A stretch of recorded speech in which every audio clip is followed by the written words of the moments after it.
C'est l'heure de la semaine de Ganesh 2. Ganesh qui ne vient jamais seul, il a toujours plein de personnalités avec lui. C'est parti.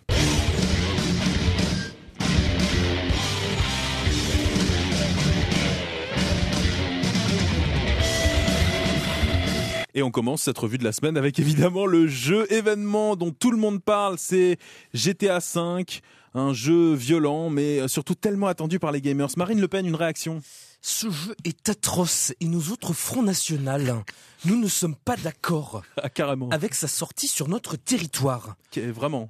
Écoutez monsieur Ilan Malka, vous croyez vraiment que c'est un exemple à donner à nos enfants que de faire des braquages et de voler des voitures ?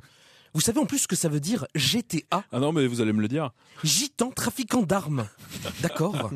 Vous comprenez bien que nous autres, au FN, on ne peut pas laisser passer ça.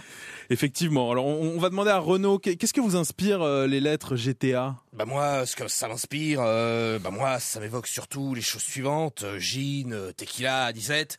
Et bon, je vous jure, j'ai arrêté, j'ai arrêté. Oui, on vous croit absolument, Renaud. De toute façon, avec tout ce qu'il absorbe comme liquide, on verra jamais Renaud séchant. Thomas Croisière sort de ce corps. L'actualité, c'est aussi Jérôme Cahuzac qui demande un remboursement de ses frais de déplacement après s'être rendu à ses auditions en juin et juillet. Didier Porte, ça c'est de l'info croustillante pour vous, non ? Et comment, mon cher Godéric, on croit marcher sur la tête ?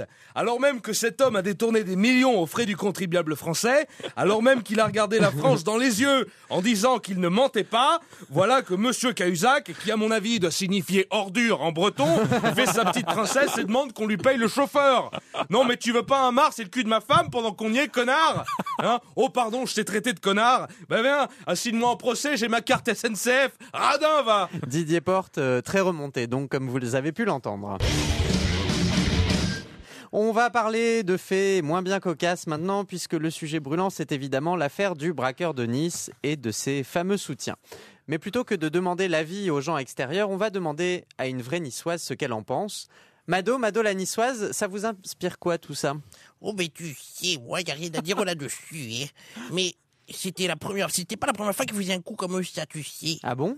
Ben, je le connaissais bien, ce monsieur. Il était marié avec une collègue à moi, tu sais. Et il lui a fait un enfant dans le dos, tu sais. Attendez, c'est pas tout à fait la même chose, là. Non, mais tu sais, ça me rappelle un petit peu la pierre des alchimiques, tu sais, les druides avec leurs pierres sophistiquées, là, tu sais. La pierre philosophale, vous voulez dire ? Oui, c'est ça. Ben, lui, c'est le contraire. Il a changé l'or contre du plomb. Sacré Mado.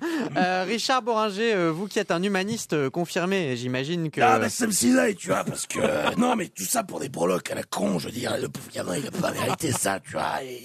Non, mais tu vois, ça me cisaille, parce que, après tout, c'est jamais que des bijoux, quoi. Et franchement, tu vois, c'est beau, une ville de la nuit, Nice. Je connais bien Nice, tu vois. Et ça me cisaille, parce que c'est devenu un quartier de non-droit, tu vois. Et ça, franchement, ça me cisaille, tu vois. Voilà. C'est tout ce que j'avais à dire. Merci Richard, effectivement, on vous sent cisaillé. Et cette semaine, c'était aussi la rentrée télévisuelle de notre collègue humoriste de France Inter, Sophia Aram. Et alors, cette émission n'a pas été, on le sait, très très bien accueillie. C'est effectivement le moins qu'on puisse dire. Elise Moon, une explication peut-être ? Oui, entre nous soit dit, je pense que ce sont tous des cons, hein, voilà. Parce que faut la laisser débuter quand même. On peut pas être bon dès la première fois. On a déjà eu un cas d'émission en Access Prime Time annulé l'année dernière avec Roumanoff et les garçons, mais si jamais ça marche pas, qu'est-ce que vous allez faire, Ellie ? Ouais, j'ai prévu de me remettre aux petites annonces. Ah ouais, carrément, c'est un scoop. Et alors vous reprendriez les personnages avec Franck Dubosc, par exemple ? Non, les vraies petites annonces. Et pour finir, Ganesh 2 a dégoté pour nous une véritable exclue de ouf, de malade, la nouvelle chanson de Doc Gynéco. Bonjour messieurs dames, je suis un ancien cadre de l'UMP et du show business français. Vous vous souvenez peut-être de moi, j'ai égayé vos soirées dans les années 90 et je suis désormais, par un bien mauvais concours de circonstances, à la rue sans le sou et sans aucune crédibilité. C'est pourquoi, mesdames et messieurs, je ne souhaite pas vous déranger, mais je vous demande de me donner 1 euro ou 2, ou même quelques restes de bœuf si vous en avez. Voilà, messieurs, dames, je vais pas vous ennuyer plus longtemps.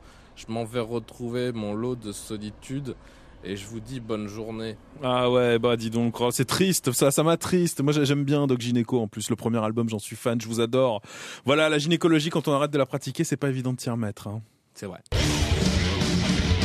Merci Ganesh 2 et Merci, dont la chronique est visible sur Dailymotion. Bien sûr, on la met Absolument. évidemment sur le site de Comédie Avenue sur le move.fr.